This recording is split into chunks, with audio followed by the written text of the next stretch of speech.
Bismillahirrahmanirrahim. Welcome to JS online classes. Student, now it's time for a math. Today we start lecture number 29. Our topic is holiday homework के page number 13 to 18 है. Okay हमारा holiday homework के last pages हैं अभी. हम इसमें सबसे पहले डिस्कस कर रहे हैं इनइक्वालिटी सिंबल्स को. ये हमारे पास है less than, greater than, less than equal to, greater than equal to और नॉट इक्वल टू. ये हमारे पास इनइक्वालिटी के सिंबल्स हैं.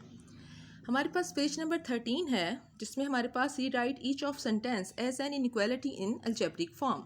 एग्जाम्पल्स भी गिवन है. वाई इज़ नेगेटिव और हमारे पास -8 और मोर हमारे पास है. ये हमारे पास क्या है, उसके साथ -8 जो है और मोर भी है तो हमारे पास इक्वल आएगा. जब हमारे पास आएगा 2.59 इज़ लेस देन जी तो जस्ट हमारे पास लेस देन का साइन आएगा.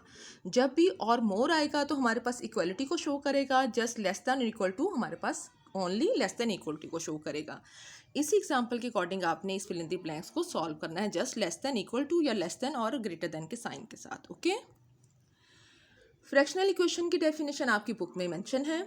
और क्वेश्चन नंबर 10 है state the solve the following inequalities. First A part है, B C and D part है. ए पार्ट को हम सॉल्व करके आपको एग्जांपल के तौर पे बता रहे हैं.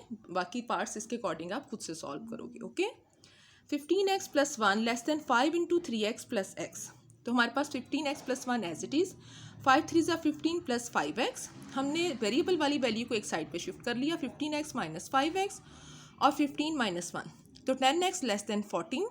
तो x की वैल्यू जिसका कोफिशिएंट था डिवाइड हुआ 14 डिवाइड बाय 10 तो हमारे पास आंसर आ गया 1 होल नंबर 2/5. ओके हमारे पास पेज नंबर है 15.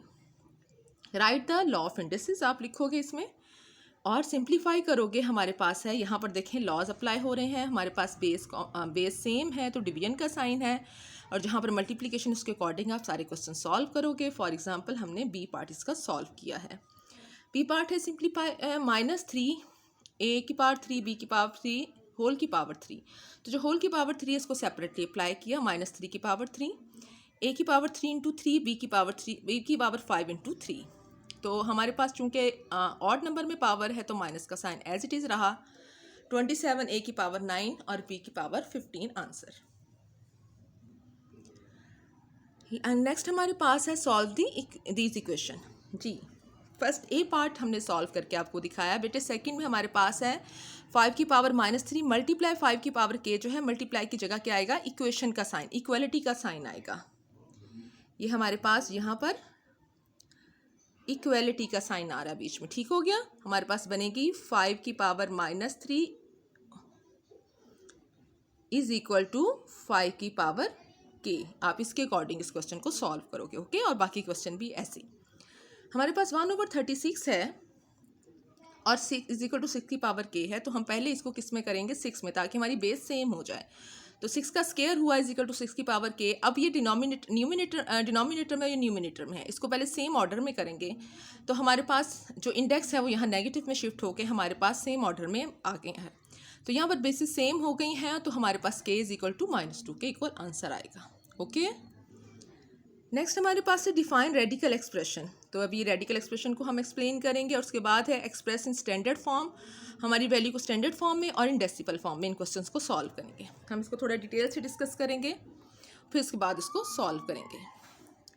पार्ट ऑफ रेडिकल क्या है, रेडिकल सिंबल. द सिंबल जी हमारे पास जो स्क्वायर रूट का सिंबल होता है indicating extraction of a roots of a quantity that follow it radicate the quantity under a radical sign.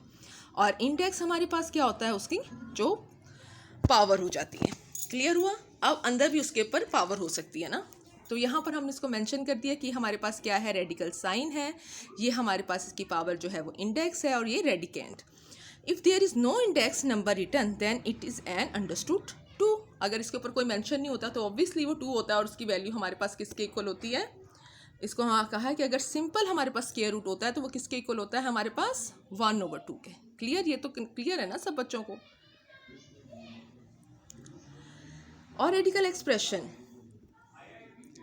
हमारे पास any expression containing a radical symbol, ये हमारे पास तो वो होती है रेडिकल एक्सप्रेशन. तो हमारे पास ये अंदर जो है वो एक्सप्रेशन हमारे पास क्या कहलाता है, ये रेडिकल साइन है और ये रेडिकल एक्सप्रेशन. ओके अब साइंटिफिक नोटेशन, ये इसकी डेफिनेशन आ जाएगी, आप उसमें से भी देख सकते हो, इसकी बुक में भी लिखी हुई है। साइंटिफिक नोटेशन में कन्वर्ट करने से पहले हम डिस्कस करेंगे साइंटिफिक नोटेशन को, कि where a number is written in two parts में डिजिट्स और पावर ऑफ 10 में लिखा जाएगा। First just the digits with the decimal point places after the first digit, after first digit के बाद जब डेसिमल का पॉइंट प्लेस होगा, और सेकेंड इसका पार्ट में हमारे पास multiply by 10 to a power that will put the decimal point back where it should be. तो ये हमारे पास साइंटिफिक नोटेशन को शो करेगा। ठीक हो गया, तो ये हमारे पास आगे इसकी एग्जांपल गिवन है। साइंटिफिक नोटेशन में हमारे पास ये फार्मूला है 1 लेस देन ए, जो हमारे पास है वो हमेशा लेस देन और इक्वल टू 1 होगा और लेस देन 10।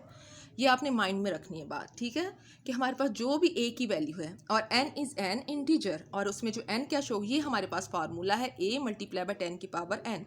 a हमारे पास जो डिजिट्स की जो वैल्यू होती है, जो जिसके बाद हमारे पास पॉइंट आता है, और जो हम उसको 10 में मल्टीप्लाई कर देते हैं। क्लियर हो गया, तो हमारे पास a जो हमेशा होगा 1 के या तो इक्वल होगा या उससे लेस देन होगा, इससे बड़ा नहीं हो सकता, और 10 से हमेशा लेस देन होगा। क्लियर, तो ये साइंटिफिक नोटेशन की डेफिनेशन है।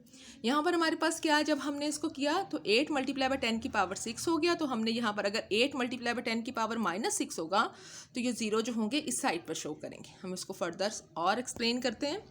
कन्वर्ट टू साइंटिफिक नोटेशन क्या है, पॉइंट के बाद हमारे पास जितने जंप आते हैं 9 यूनिट्स हुए टू द लेफ्ट, जब लेफ्ट साइड पर जा रहे हैं तो हमारे पास पॉजिटिव एक्सपोनेंट होगा। क्लियर, और जब ये राइट साइड पर होंगे हमारे पास, यहाँ से पॉइंट से हम इधर इसको शिफ्ट कर रहे हैं, तो हमारे पास किस में जो होगा, ये हमारे पास उसका एक्सपोनेंट नेगेटिव में होगा। क्लियर, अगर हमने डेसिमल में चेंज करना है तो पॉजिटिव पावर क्या है, 10 की पावर 1 तो 1 है, 2 है तो 2 0 है, 3 है तो 3 0 है, 4 है तो 4 0 है। ये नहीं है कि 10 की पावर 4 लिखा हुआ तो हम 10 लिखकर आगे 4 0 और लगाएंगे, नहीं, 10 की पावर 4 है तो इट मीन्स नीचे उसके साथ 1 के साथ 4 zeros ही हैं। क्लियर हो गया, और इस तरह नेगेटिव में आप क्या करोगे, हमारे पास लॉ इंडेक्सेस का क्या, आपने आप उसको फ्रैक्शन में डिनोमिनेटर में कन्वर्ट करके उसको सॉल्व कर लेंगे। देखें हमारे पास जो ज़ीरो राइट साइड इधर लेफ्ट साइड पे था वो इधर राइट साइड पर आ रहा है। क्लियर, ये इस तरह हमारे पास चेंज होते जा रहे हैं। एक्सप्रेस इन स्टैंडर्ड फॉर्म कैसे कर रहे हैं, यहाँ पर देखें हमारे पास हमने पॉइंट को चेंज करना है फर्स्ट नॉन ज़ीरो वैल्यू के आगे, तो हमारे पास 1 2 और 3 जंप लिए हैं, तो 2.31 एज इट इज़ आया मल्टीप्लाई बाय 10 की पावर। जब यहाँ से हमारे पास देखें लेफ्ट साइड से राइट साइड पर हमने इसको शिफ्ट किया तो हमारे पास क्या आ गया, राइट साइड पर शिफ्ट करते हुए हमारे पास इंडेक्स नेगेटिव हुआ। क्लियर हो गया, और इस तरह हमने अगर इसको डेसिमल में कर रहे हैं तो हमारे पास जो 10 की पावर -4 थी, इसको पहले डिनोमिनेटर में चेंज किया, हमारे पास फ्रैक्शन में चेंज किया इसको, और इसके बाद हमने इसको डेसिमल में इसका आंसर लिख दिया। क्लियर, नेक्स्ट हमारे पास है लास्ट पेज है हमारे पास, in triangle ABC AC is equal to 6 centimetre, BC 8 centimetre और एंगल C हमारे पास 90 का है।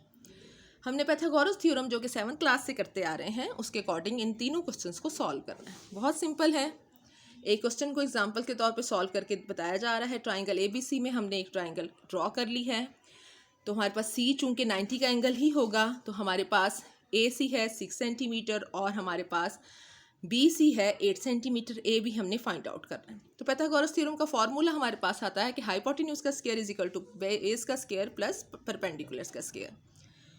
वैल्यूज़ को पुट किया, 6 का स्क्वायर प्लस 8 का स्क्वायर 36 प्लस 64, ऐड किया तो 100 का स्क्वायर रूट आया, तो हमने सॉल्व किया तो हमारे पास आंसर आ गया 10 सेंटीमीटर। ओके, थैंक यू बेटे, अल्लाह हाफिज़।